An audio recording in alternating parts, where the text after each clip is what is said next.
The first time that I remember on starting a fat loss journey, I was in high school. And I already was a bit chubby because of the diet I had back then, of course, of high processed foods and lots of sugar and a lot of fatty foods, the sad diet, if you really know that, which led to some fat covering my abs and also some acne here and there. And I was spinning my wheels and not doing any type of progress. And it was for a reason, and this reason only because I know it was that I didn't understand because I didn't have a complete guide to always follow every time I wanted to lose fat. So in this video, I will share you the 5 steps, crucial steps you should always do before starting a fat loss journey. Not only because it's going to be way more easier, also because you will be more aware of what works for you, what is the best routine, and most importantly, what is the most sustainable routine you can stick to for the amount of time you want to lose fat. Because let's be honest, most of us are not gonna do cookie cutter diet of 1 month. This is going to be something more than 2 months, okay? The first step is acquiring the right tools. And thanks to modern science and all the tools we have for measurement, different type of measuring tools, from the low to the high tech, it's actually better to start making the right actions to lose fat. We need to first assess the most important thing, so we have a clearer mind depending on what is the right goal for us, of course. And this is our body fat percentage levels. You can try and go eat less and try to move more, eat less donuts and eat more lettuce, etc., and do all those cookie cutter things. But if you really don't know your body fat levels and your activity levels, then it's going to be more hard for you to lose the amount of fat you want. And this is where the 5 tools are going to be very essential. And the first one is going to be a nutrition tracker or a nutrition app. Studies have shown the effectiveness of tracking calories. And if you are one of those intuitive freaks, maybe you want to take this a try and to really have a true guess of how many calories you're eating. I have a small disclaimer. Every single tracker out there is not 100% accurate. Maybe 99%, but not 100%. But it's always better to take note and measure everything you make so you have a clear understanding of what works and what doesn't work for you, okay? For you. Some of the best nutrition trackers that I have some experience with this, it's number 1, MacroFactor, which is the current one I have used. Number 2 is MyFitnessPal, also very good. LifeSum and even Chronometer. Each one has its pros and cons, but you decide which one is for you. Now, number 2 is a weight scale. You need to weigh yourself every single day as you can, and here's why. If you take the average of those 7 weigh-ins in the morning before breakfast and before the bathroom, of course, then you compare this with the average of the next weeks. If you are going down, then you are losing fat. If you're going up, you're gaining fat and muscle depending on your goal. And that's why it's important to weighting as much as you can, and this is a must have for you on your fat loss journey. You can buy different options online or in your closest supermarket. Be aware that it connects to your Wi-Fi, so you can have all the data on your phone. I should actually buy one of those too because I don't have one of those. Number 2 is a food scale, and this is also an essential tool. You will realize how much dense in calories some foods actually are, like peanut butter, avocados, and even oils, which just 1 little tablespoon of oil has more than 100 calories, of pure fat. So you want this because most nutrition trackers also will ask how much grams or ounces of the food you log, and there it will output how much calories that food has. And that way you get more and more familiar into the point that you know how much an 8 ounce of chicken breast has, how many protein and how many calories. When you go to your nearest Chili's or Applebee's, make sure if it has oil or not, always ask. Number 3 is a measuring tape. This is a great tool for keeping awareness of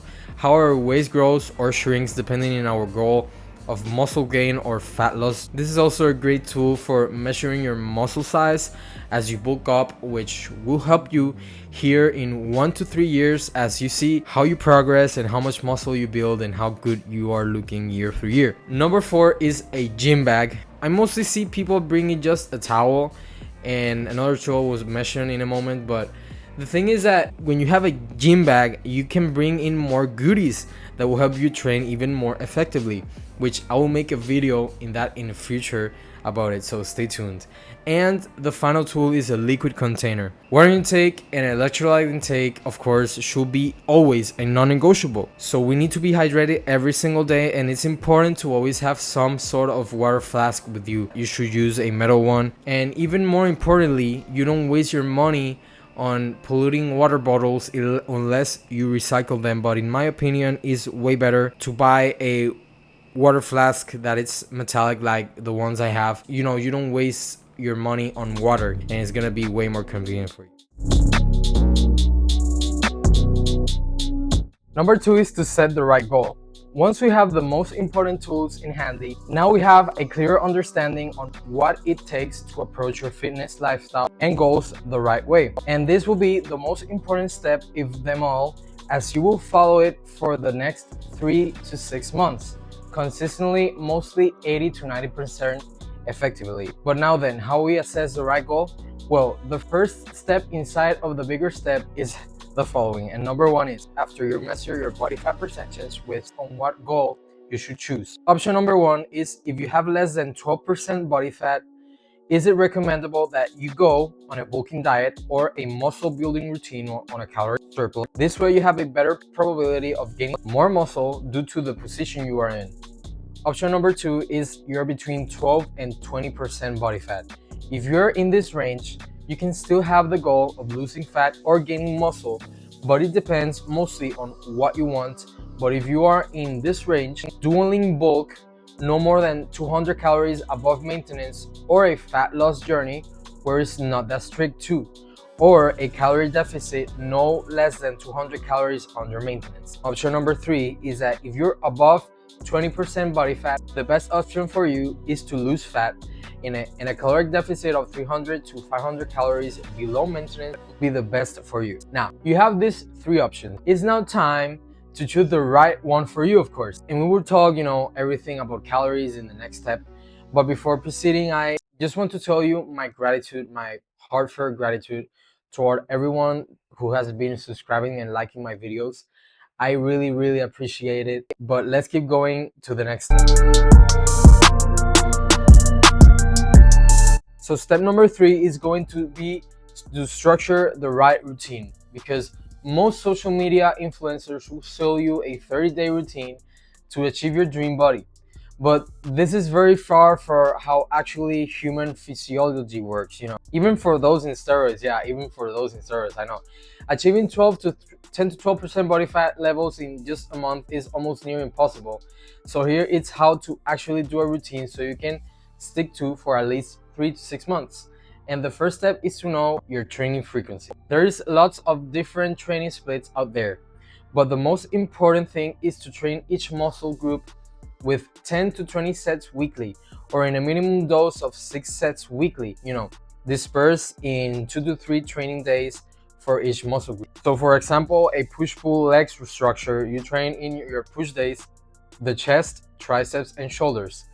2 push days a week, for example, following a 6 set per week approach, which is the minimum effective dose, or MEV, like Mike Israel mentions a lot, that you do 3 sets of chest, 3 sets of triceps, and 3 sets of shoulders in push 1, and then again in push 2. Basic maths, right? Now, the second thing is exercise selection. There is a lot of exercises out there, I really know, but the ones that you should follow are the ones that check all these boxes. 1 is pump. Number 2 is that it doesn't cause almost no joint pain at all. You're very comfortable doing it. Number 3 is that you really feel the stretch and mind to muscle connection. Number 4 is that it doesn't cause excessive fatigue. And number 5 is that you enjoy doing them week by week. I can tell you every exercise out there, of course, but I will link down below a list of most exercises for each muscle group in the link down below in the description, because then this video might take a lot of hours. And the final step under structuring the right routine is that you do cardio. How much is the cardio frequency, because it should be part of your fitness, no matter if you're in a muscle gaining phase or a losing fat phase. The benefits outside of fat loss are amazing.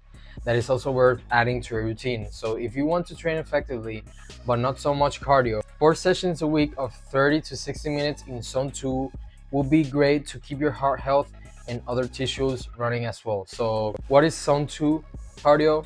For a moment, it's just basically a cardio where you barely want to talk. You are running, for example, and okay, let's go. Let's keep going. That's basically zone 2.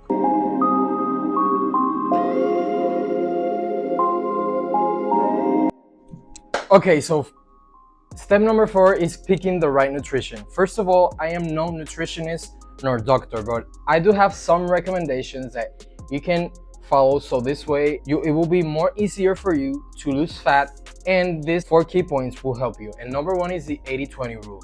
This is a rule created by Vilfredo Pareto in his Pareto principle, in which in the context of nutrition, we must eat 80% healthy whole foods and 20% foods that are of pleasure, like ice cream, cookies, and pizza, or not so healthy options. This is a great way to maintain some balance and not feel so restricted in our diet. Number 2 is protein intake.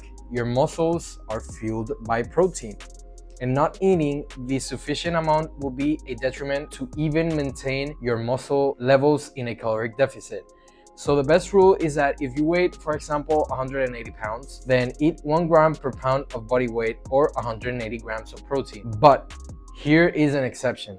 And if you're an obese and weigh more than 250 pounds, eat 1 gram per centimeter of height. This way you don't overkill it with the dried chicken breasts. Number 3 is carbs and fats. After you have your protein intake, let's say you will eat 2,000 calories a day. Then after doing some simple maths, you have 720 calories of protein, and the difference is 1,280 calories. And based in research, 40 to 60 grams of fat is optimal for hormone levels and healthy brain and your other tissues in your body. So let's say you will eat 40 grams of fat. Do some simple math again, then that is 360 calories of fat. And you are then left with 920 calories, which will be around 203 grams of carbs, making it there a whole macro list of if you eat 2,000 calories in a deficit. Number 3 is meal frequency. This is to maintain long hunger levels and an anabolic environment, but it's not necessary to eat 5 to 6 meals a day. Yet, it's better to at least eat 3 meals dispersed throughout the day. Lastly, fasting. There is more benefits outside of fat loss when it comes to fasting, but fasting makes it easier to push your calorie intake later in the day, so you don't focus in food all day and don't think of food all day. This has happened to me a lot. And do other tasks for the same or even higher priority, like work or school, for example. Now, these key points are also worth determining, and this way you will have a better goal and the right macros based in what foods you like, right? You know, what foods you like to eat consistently, like the most, and which ones you can stick to for 3 to 6 months. So know that I never recommended a specific diet like paleo, vegan, as these diets tend to have less sustainability and need more of a fan base of anecdotal research. So do what you can sustain the most. Please always have this in mind. Do what it can be most sustainable for you, okay? For you, not for the rest of the people you know, but for you.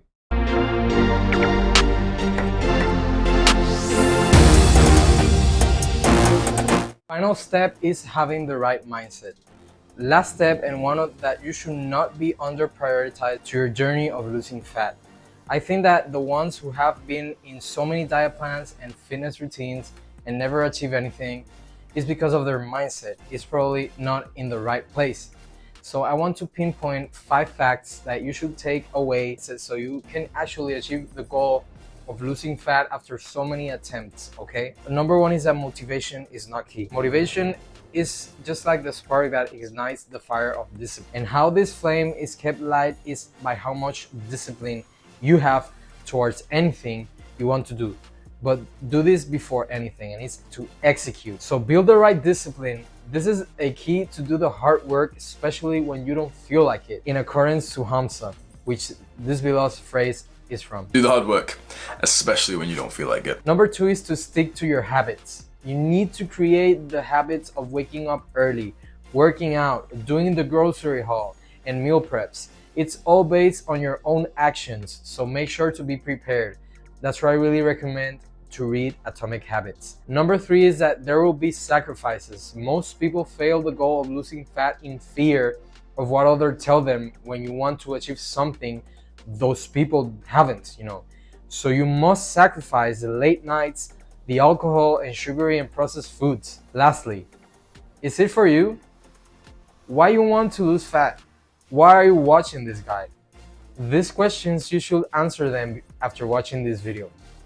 So take a pen and paper and start executing. Just don't watch this video. Go ahead and answer these questions. So now you know what it takes to lose fat. Now, you will do it. I give you the tools.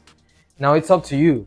But if you still need some assistance, of course, I can help you as an online personal trainer, where you can sign up down below in the description. Also, if I really help you clear most of your doubts, make sure to like the video if so, and also you can subscribe to my channel so we hit 500 subs before March. So lastly, check this video on how to grow Popeye forearms.